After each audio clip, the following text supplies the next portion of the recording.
our chat tonight, and I'm really excited and looking forward to it. So I'll just introduce you, just in case anybody's listening is not familiar with you and your work. Great. So you're the author of 5 books, a consultant, a trainer, a presenter. You speak at many conferences, and you've been working in therapy. You've been a psychotherapist since 1981 and practicing EMDR for over 29 years. And that's been around, and including in that, you've been doing somatic therapy included in that, as well as the EMDR. Yeah? Yes. Amazing. Wow. So I'm really excited to chat to you and a little nervous, but I'll get straight in with the first question. Okay. And thank you for bringing me on. You're welcome. Okay, so the first question is, can you tell me a little bit about what generational trauma means to you? And can you share how that's impacted your life? Yes, I am Jewish.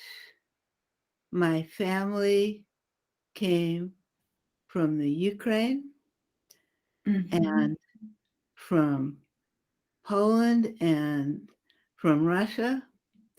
Most people came over to the United States a little more than 100 years ago. And right now, especially with what's going on in Ukraine, I am really glad they got out.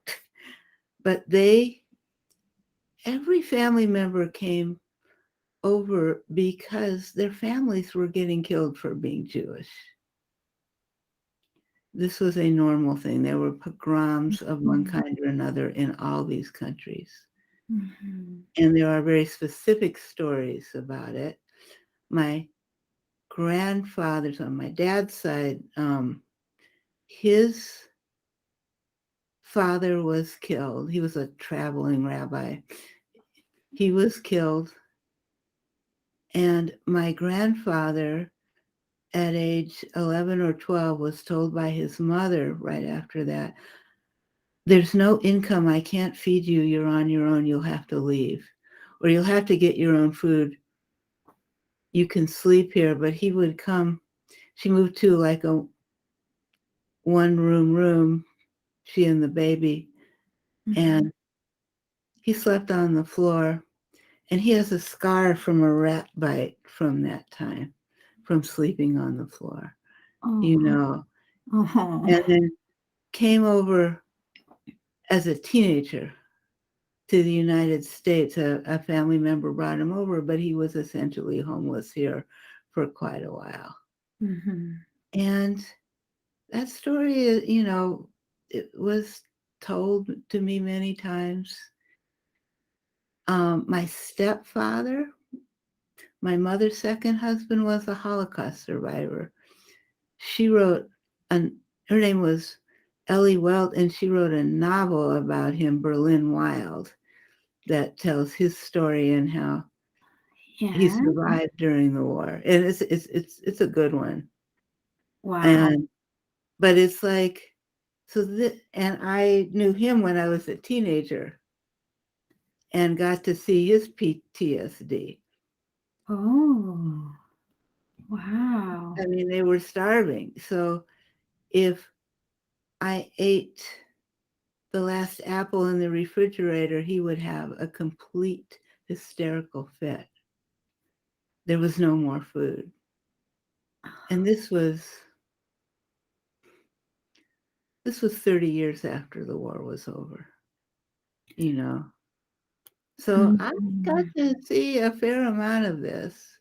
I also grew up in Sioux City, Iowa. My father, unlike a lot of other people, he hired people from different cultures. So we had Native Americans working in my dad's business, and I was working alongside people from Mexico. And I got to know these people and talk, and I got an idea when I was a kid about the trauma in these people's lives, and also how just they were I'd be on a truck with one of these guys and see how they were treated by people at the other businesses. So I got a sense of, the current trauma, but also the generational stuff when I was not even a teenager. Wow. I can relate to that a little bit. I was fostered out and lived with my nanny and granddad from being 8, and they were they had roles in the World War II. And when you were talking about the apple, after the war, even when I lived with nanny and granddad, my nanny had to stock all the cupboards. They always had to be full. Yes, always, because they'd been so used to being on rations. So she used to stock all the cupboards full. And to my family's delight, I still do that now. I do it. And I got everybody's nerves.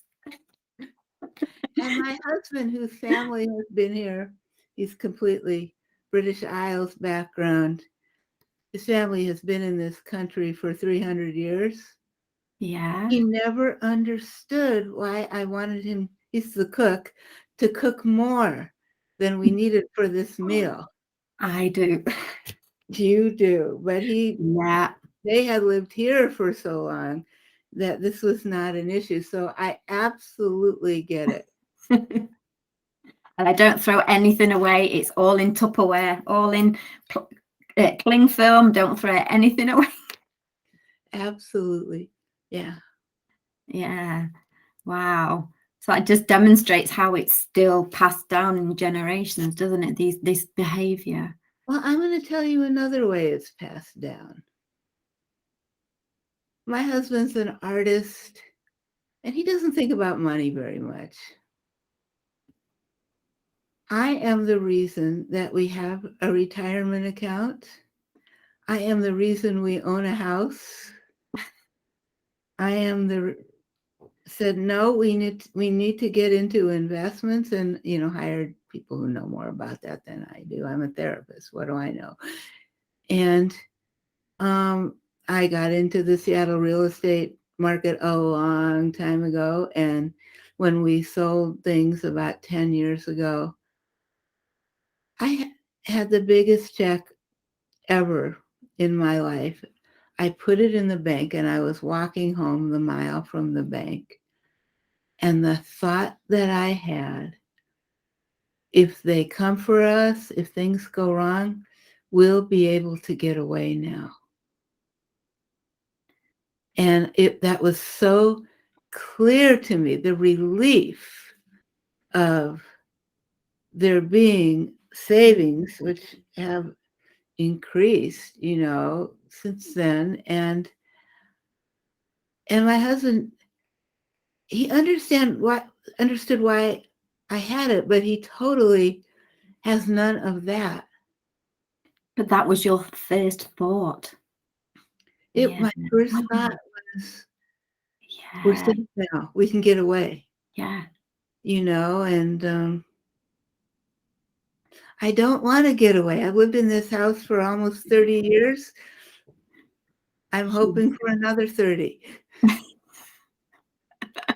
Absolutely. Wow. I have goose pimples. But yeah, thank you. Yeah. Okay. So this links in nicely then with the second question, which is, have you noticed any links or connections with different somatic sensations in the body, along with specific themes that are brought up in therapy, or connections to particular parts and sensations in the body? Absolutely. Mostly when I have people think about those bad things that happened to the generations behind them, they often feel anxiety in their body somewhere around here. Sometimes grief behind their eyes or down here, often. And just that tightening of anxiety. And sometimes that dorsal vagal collapse they will go into when they are thinking about stuff. I've worked with some Black people and some Native American people thinking about, when either their bodies or their lands were taken over. And I've seen that dorsal vagal collapse in some of that, and other people anxiety, and it's very physical, even though they don't remember. And I'll say to them, you weren't there. There's no way you can possibly remember this. But when you think of when the white people hit this continent and when they got to where your people were, or when your family got stolen and got brought over on the slave ships and used for 200 or 300 years,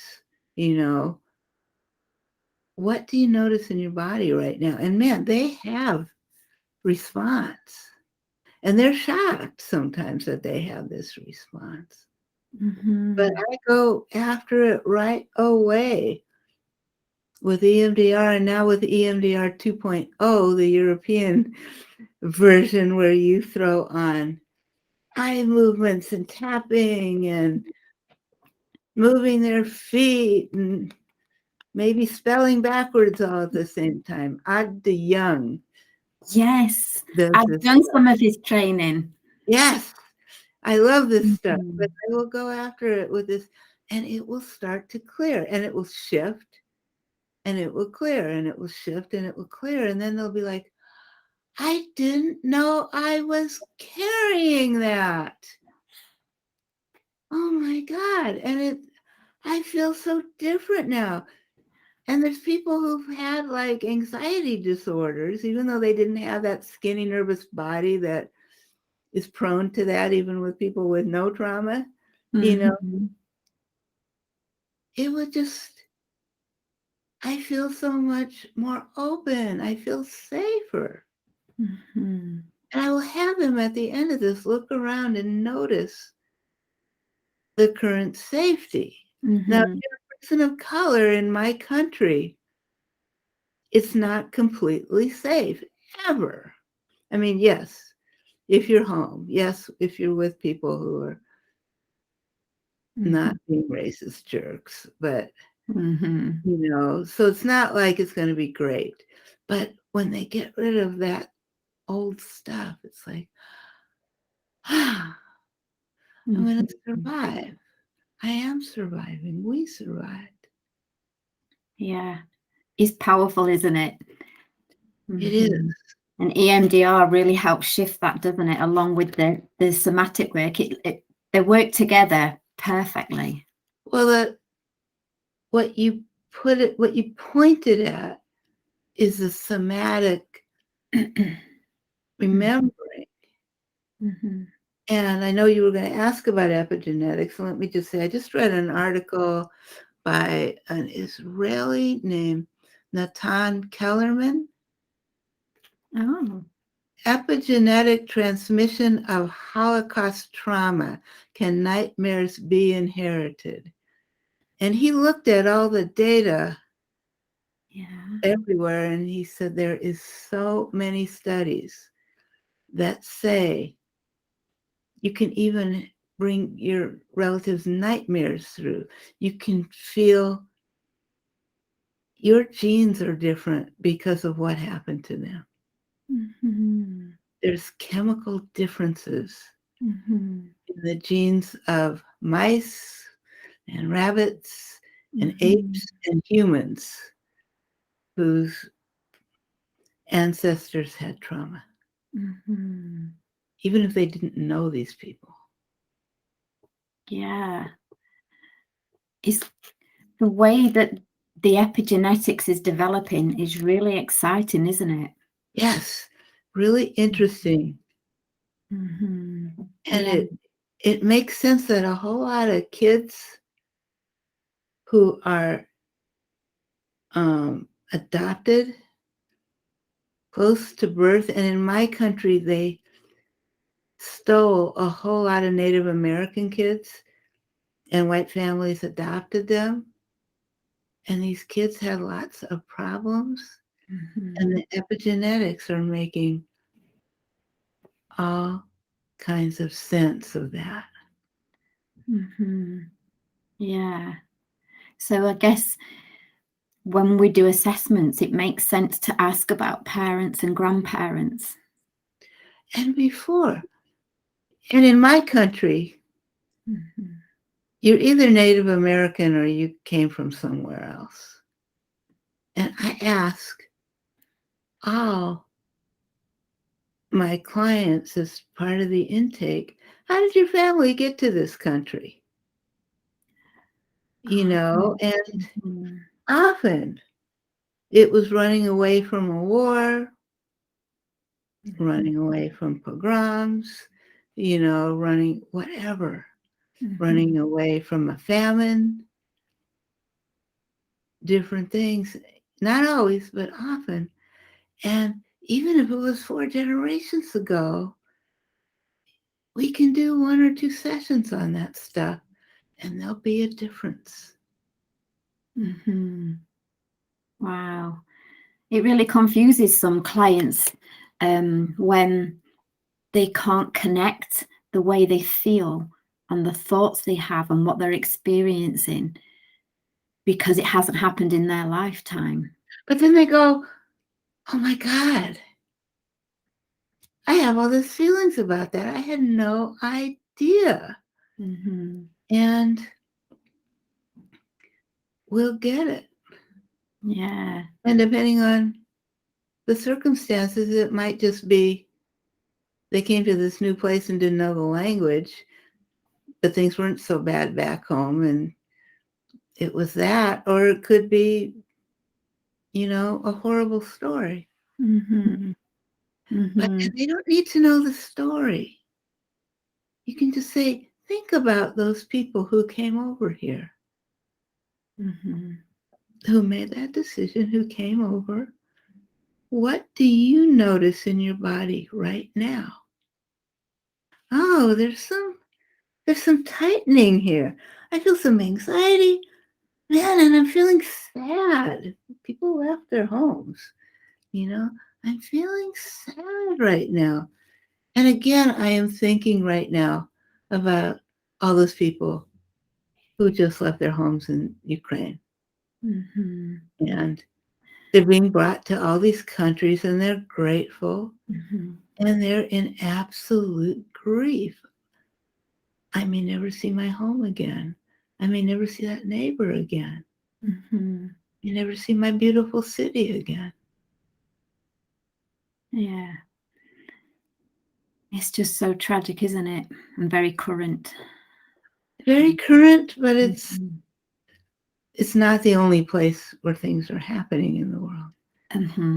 It's the one, because it's higher tech, that there's the most footage, and because they're white, at least in my country, it's getting the most attention. But no, it's awful.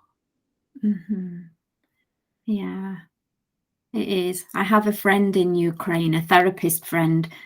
She does stones. She draws beautiful artwork on stones, and I bought some last year from her. And she updates her page every day, and we all send her messages, and she's really grateful for that. She's chose to stay in Ukraine, but her son, he's so young and he's gone to fight. And she said that our thoughts and wishes are really helping. But we feel so helpless because that's all we can do. Exactly. Exactly. And for some people, some of our current clients, this may bring up when their families emigrated. It may bring up World War II for even much younger people who weren't there, who lived in your country and got bombed, you know. Yeah. It's so being aware of how it's affecting our clients now, even here this far away from it. And I guess we can see that link, can't we? But some clients might be coming to us and they've not connected what's happening currently to how they're feeling and what they're experiencing. Yes, but when we make the connection for them, they are amazed. And they might start out saying, oh, this is woo-woo bullshit. That didn't happen to me. I'm okay. And I'll say, cool. So what I just want you to do, humor me. And think about your family in World War II. When a lot of your country was getting bombed. You know, when all the boys went off to war, all the men. And what do you, Karen, what do you notice in your body right now? In my heart. Heaviness. Heaviness. Yeah. Yeah. Mm-hmm. Yeah, it's there. Yeah. Yeah. I remember listening to my granddad's stories and my nanny, because my granddad was a medic. And he would tell me how the Italians would shoot them in the backs, even though they had the big medic cross on the back of their uniform. And my nanny told me many times a story of how she nursed a very famous pilot called Douglas Bader in her hospital, and he was shot down and he lost both his legs, and then he was nursed back to care and then went back and carried on fighting in the war without the use of his legs. So yeah, she told me that story many times. And people do laugh at me for overstocking my cupboards and what have you, but at least I was prepared when COVID came. Here, there was a run on toilet tissue. And yeah, same. Same. Yeah. We never ran out, but it was just, you couldn't buy it, you know? It's ridiculous. Yeah. We had a big panic of that too. Yeah. And I wonder what it's going to be like for the next generation dealing with the years of COVID. Yeah, this is going to be interesting. I imagine there'll be many studies because of the babies born, you know, the socialization that they missed out on. The generation a bit older than that, how their schooling's been interrupted. Yeah. For me, pandemic brought a big time to reflect.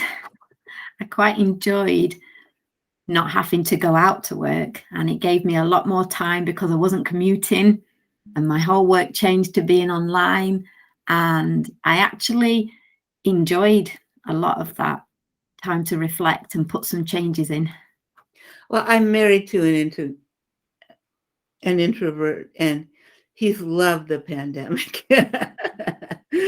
And I'm a raving extrovert, so I have missed the human contact, but it's coming back now. My husband's a musician, so we've had Quebecois music here. We've had Irish jam, and just having the bodies and the sound back in the house. He's been playing online, but when you do that in the group, one person can play and everybody else mutes, so you're not really playing together. Because it won't come together right online. But to have these bodies, I mean, there's a bass fiddle that somebody left in the house is just sitting there right now, because they'll be playing it tomorrow, But this is, and this coming week, I am going to see clients in person for the first time in 2 years. Oh, wow. And on Thursday, I am going to fly to the middle of the country. I live on the edge, the western edge in Seattle. I'm going to fly to Kansas City, Missouri, and teach a 2-day ego state class in person. I think I heard you talk about that on another podcast. Yeah. And it's like in person. And so what's ridiculous is I don't remember how to pack. And I used to all the time in Europe and Canada and on the East Coast here and everywhere. And I'd be flying every 6 weeks. And it's like, what luggage can I bring? And what do I need to? Oh yeah, I can't forget my medications. I'm old. I need them. It's like, it's just, I'm not used to thinking about it, but I'm very excited. Do you have other questions for me about any? Yes, if we have time, I was wondering if you could share some advice and guidance for therapists when they first start implementing somatic interventions into their modality of way of working? Well, I have been doing it since I was what I call a baby therapist. When I had my first job, I ran a day treatment program. I was out of 24 years old, I believe, 23 years old, ran a day treatment program at a gay agency. It worked with sexual minority clients. So we always said, to be in my group, you had to be queer and you had to be crazy. And it was a lovely job. And the guy who was my mentor there, my supervisor, co-owned and taught at a school for what they called movement therapy then. And so he consulted to me. I took all the classes not as a therapist, but as a client there. And then I got trained in it also. And it was different and it wasn't as good as the somatic therapies that most people have now, because we would have people kind of yell and scream and stomp. And what would happen is they'd feel better for a couple of days and then the trauma would come back.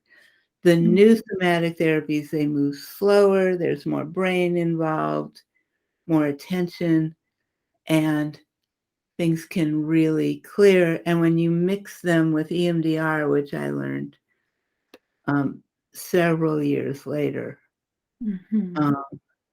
it's amazing.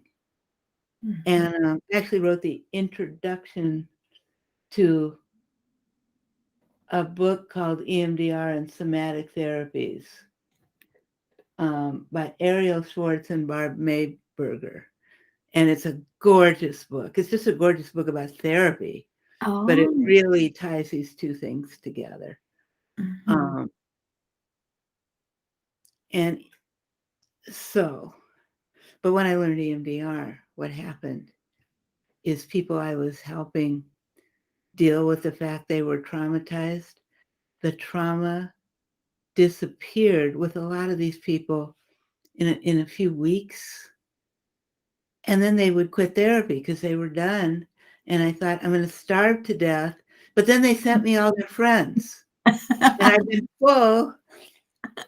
I've had a full practice for the last 29 years, because of this stuff. Okay. And it's amazing. And since then there's now about 40 books about it, mixing it with ego state work, which I also do a lot of. That's what I'm known for, mostly the ego state work with somatic therapies, working with addictions, anxiety disorders,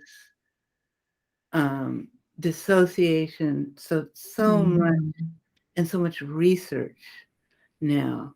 So all of these things, these three things are so helpful: the somatic therapies, the ego state therapies, and EMDR.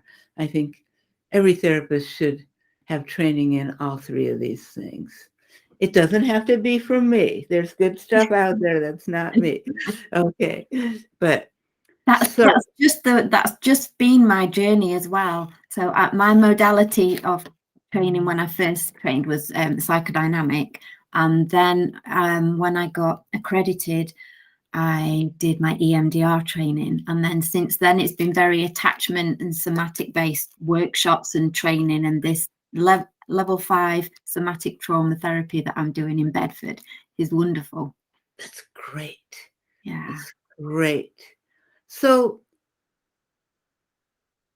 one of the things that I do with my clients, again, is I ask them about what happened to their parents, grandparents. I go by Maureen Kitcher. She's the reason I started writing books, was to get her stuff out there. She was going to write a book. She decided not to. And I had taken her training. I said, this stuff has to get out there. So it's in my first EMDR Solutions book. She's the first chapter. And she will draw the family tree, a genogram, and she will ask her nosy, snoopy questions. Was there any trauma in your family, any generation, even before these grandparents that we do? You know, what happened back there, you know? So she'll get that. She will ask, was anybody ever verbally abused in your family? Any generation? Were you? Was anybody ever physically abused in your family? Were you? You know, was anybody ever sexually abused in your family? Were you? So she'll just get this as a matter of course. You don't hang out. You don't get the whole story. No, I don't want the whole story. No, we just are going for the targets. So they sound really like ACE questions. Yeah, you're just asking. So did you were you ever bullied as a kid? Was there any addicts in any level of your family? You know, alcohol, porn, you know, whatever, drugs. Did your mom lose any children? Were there any? Do you know about that? You're just really going for it. She has lovely questions to ask, but I get, you know, the old family history too, and I will often start with that. And I will say, there's no way you can remember this stuff because you weren't there. But sometimes our body remembers things that we weren't even, you know. And I will even explain epigenetics to people who are like, are you kidding? You know, look up epigenetic research, you know, look up Nathan Kellerman, you know, and just try it. Just notice your body. And like what I did with you, you know, notice, think about that and just notice. And sometimes there are people who do not connect beneath their neck. Then we use our therapist's superpower. We feel them. And according to those British object relations people, the more they push that stuff away, the more they push it into us and we feel it. So our superpowers are even better with people who are dissociating or don't want to feel that stuff. So I might say to them, you know, you might think this is weird, but I'm picking up a whole lot of stuff right here. Could you just check in right here?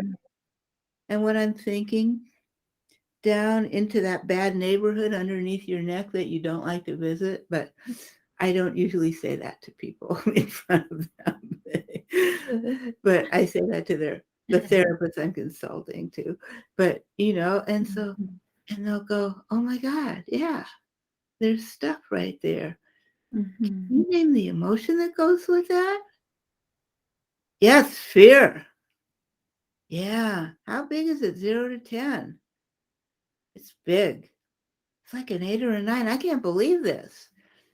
And then I'll do the EMDR. Now I'll do the EMDR 2.0. So I'll be doing fast eye movements, having them tapping, doing their things. And it'll clear 3 or 4 with the 2.0. It's going to clear 3 or 4 rounds often. And it'll be like, how do you feel?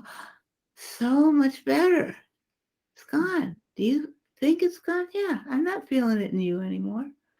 And then we might go to a different thing. Well, how about that generation when that thing happened?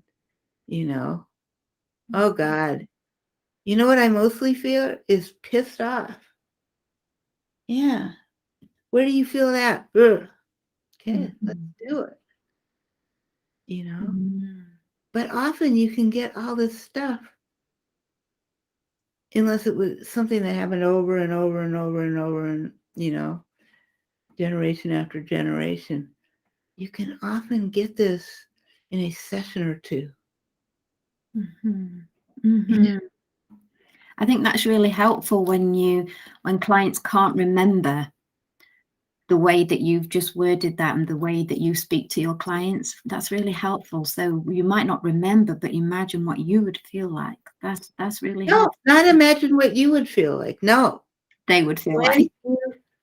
No. When you think of it, what do you notice in your body? You're not projecting on what your grandparents or great-grandparents or great-great felt. No, I'm glad you said this so I can get this straight. No, they are feeling their own response in their own body right now. What's there? Not imagine what they would feel like. Okay, so then what I need to say then is, what do you notice when you think of that? Yeah, that memory or that image. Yeah. What do you notice in your body now? Even though it's not what you can remember, because they can't. And you're not making it up. You're not imagining what they would feel. You're just saying, when you think of that. And it's the same thing that Maureen Kitcher does with preverbal memories.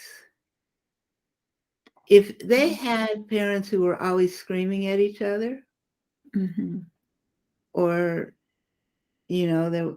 or a kid who was always left alone and not responded to, maybe for the first one, you're not going to remember this, but I want you to imagine being a little baby in your crib, and I want you to just think about that baby hearing your dad screaming at your mom.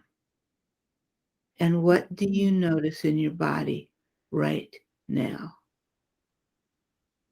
And often it's this, even though they can't remember it. So I always say, you're not going to remember this. And what feeling goes with that? Terror. And how big is it? 0 to 10? It's 10. And then, but she does not do the beliefs with it. And I don't do the beliefs with the old stuff either. We're just going with the sensation, the name, the emotion, and how big is that emotion. So because that brings too much left brain in. Yeah. just go after for these targets. Okay. The pre-verbal and the pre-born one. Now, I have also done this with people who had horrible births. I had one guy who came in years and years ago, and his problem was he just couldn't go to the next step. He was this guy who had way too much education. He was in a job he hated. He could move up and move into other companies and whatever. He wouldn't do it, and he just felt like he couldn't move. And I said, I had no idea what it was, but I said, just feel that. And he said, I feel just stuck and enclosed. And I said, I had been sent him by his mom, who was a therapist in another state. You know, I said, call your mom right now and ask her about your birth. He had like a 2-day birth where he was stuck and they had to break his mom's pelvis to get him out, and was awful, and, you know, just a terrible 2-day thing. She told him that. And I said, I have time. I don't have a person after you. Let's go for this right now. And we did. I said, you're not going to remember this, but feel it in your body. Just when you think of that, feel it in your body. We went after that. So you would say to him, can you imagine if you were a baby stuck? No, yeah, not exactly like that. Can you imagine is not the right question. Okay. You want to imagine, not imagine. Imagine. I want you to think about when you were back there, stuck in that. What do you notice in your body right now? Okay. You don't want to ever use can, because that question is a yes or no question. And this comes from my other training as a hypnotherapist. You have to be very careful of the language you use. So no can. Never can. Okay. But do it. Okay. I'm going to have to put a notice up on my wall. No can. Well, it's also, this is very British, by the way. It's very British and polite, but yeah, I'm a bossy bitch American. So, you know, but also it's the language that I learned about in all those hypnosis classes. You want to, Okay. if you're being directed, be directive. Okay. Do this. So right now, you know, we're going to do this. Great.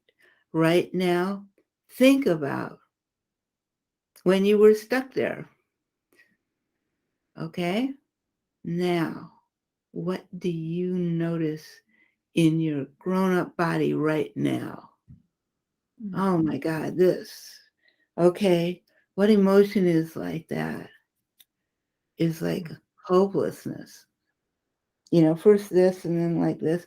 We went through, he started like this and he went into the dorsal vagal. You know, after you're stuck in a bad place, you're going to collapse after a while. Did all that, cleared that, and then he got like more back. And, you know, in about 35 minutes, we cleared that. He made another appointment. And then he called me. It was for a week later. He called me and he said, I just took a job in California at this thing. I'm moving. Oh, wow. Thank you. Bye. Wow. Yeah. So, yeah. That's the reward, isn't it? That's the reward we get. It's wonderful. Wow. And I have done this with all kinds of stuff.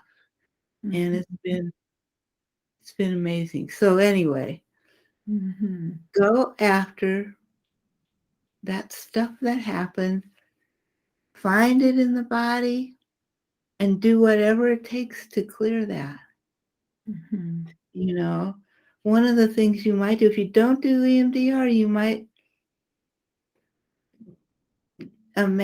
have people imagine going back there and telling their forebears that, you know what, I live in wherever you live now, you know, I live in Seattle, it's safe, I have a nice job, nobody's bombing me, at least not yet, and it has been now 150 years since that you were in that danger. Yeah. But just that communication to back there, and that it's now and safe. Yeah. Really updating those parts that are still frozen. Yeah. Yeah. And it can be helpful, but I think everybody should get EMDR, somatic work, and ego state work. It's just like, and they all work so well together. Yes.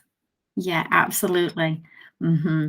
Well, I'm hoping to do some more further ego state training and IFS stuff. That's Have you taken my training? Sorry? Have you taken my training? I've done some of your workshops and read your book, but I'm looking at, I think I looked earlier in the week, and you have some online courses that I've been eyeing up. Yes. Yeah, they can go to the emdrsolutions.com. They can find all that stuff and the book. Yeah. So have you got any more promotions you can do for us so that everybody knows where to find you, how to contact you, how to do your work in your books? Okay. emdrsolutions.com, www.emdrsolutions and .com. And I have, if they're British or UK or European, they might want to do one of the recorded trainings because of the time zone difference. And so there's three of them. A 2-day ego state class working with ego states from simple trauma to complex trauma to working with DID in that training. There is a training on a 1-day training, a 6-hour training on working with survivors of childhood sexual abuse, including getting them into good sex lives. If they just space out now. Is that just with professionals, Robin, or is that for clients? Both of these are for professionals. All my trainings are for professionals. I have a class that has stuff, all kinds of different EMDR. It's kind of a sampler that talks about working with anxiety disorders and a bunch of other stuff, relationship issues. And I could hold up my books. Yes, please. I'll do it. Let me get them. Let me find them all. Okay. 1, 2, 3, 4. I don't know where the other is. Okay. Here's the newest one for people starting out or for people who just got trained in one thing and want to know about looking through the lens of other things. Okay, doing psychotherapy. Doing psychotherapy. And if there's any professors out there, it would be one for your for your beginning therapist Yeah. classes. Okay. Excellent. Thank you. This is Yeah. Easy Ego State Interventions, has a lot of the stuff that's in that class. Okay. Yeah, Easy Ego State. Thank you. And then the 2 EMDR Solutions books, Pathways to Healing, has all kinds of people, all the people I thought had stuff that everybody needed to know. So anxiety disorders, working with relationship issues. This one has an amazing chapter on working with depression. It has a whole section on that, different kinds of and eating disorders. Yeah. Yeah. And eating, about 7 chapters on eating disorders by different people, performance, all kinds of stuff. And somewhere there's another, here we go. Is it hiding? Hiding. This is another one. It's a little more academic. It's what all the trauma therapies are. The Trauma Treatment Handbook. Yeah, and it doesn't say how to do all of them, except a couple of them that are very simple. But what's out there, and what is trauma, what is dissociation, how to work with military people, you know, and what are the other specialty chapters? I wrote this a long time ago. Self-care for trauma therapists, working with grief and traumatic grief, sexual assault and sexual abuse, and relational trauma. So, you know, a lot of stuff. And then there's this thing people can go and just download this, Visual Aids for Psychotherapy. Yeah. Right directly as a download. It's got the stages of learning from Maslow, the stages of grief, my rules of grief. It always hurts more than you think it should. It always lasts longer than you and your whole culture think it ought. Makes you tired, cranky, stupid, or feeling hopeless. Avoid it, it stays terrible. Or you get busy, or you get depressed. Feel it all and it eventually gets better. Relaxation techniques, how to deal with OCD, reactions to trauma, what the structural dissociation stuff, and the vagal nerve states. Oh, wow. And so these are things I hand out to clients all the time. Well, I used to take pictures of these pages and give them to people, but now what they do is, let me take a picture of that page. You don't have to give me a copy. I'll have it on the phone all the time. But it's been just helpful it's what I'm always handing out. So that's my stuff. I think that's enough advertising. I think we might have done our hour. Yeah. That's brilliant. Thank you. That's really helpful, actually, that, you know, to show that all your books there on screen, so we can have a good idea of the massive selection there. Yeah. Wow. Thank you, Robin. And thank you for your time. And thank you for asking me. It's been a pleasure and honor speaking to you. I've followed your work, so thank you very much. Thank you, and have a good night. It's time for you to go to bed. I know. It's Mother's Day here tomorrow in UK. Oh, cool. Yeah. You have children? Yes. I hope they treat you very well. Thank you. They're 26 and 21, so we're going out for brunch. You can't have children that old. Yeah. Wow. Great. You have fun. Thank you, Robin, and enjoy the rest of your day. Thank you. Okay, bye-bye. Bye, Robin.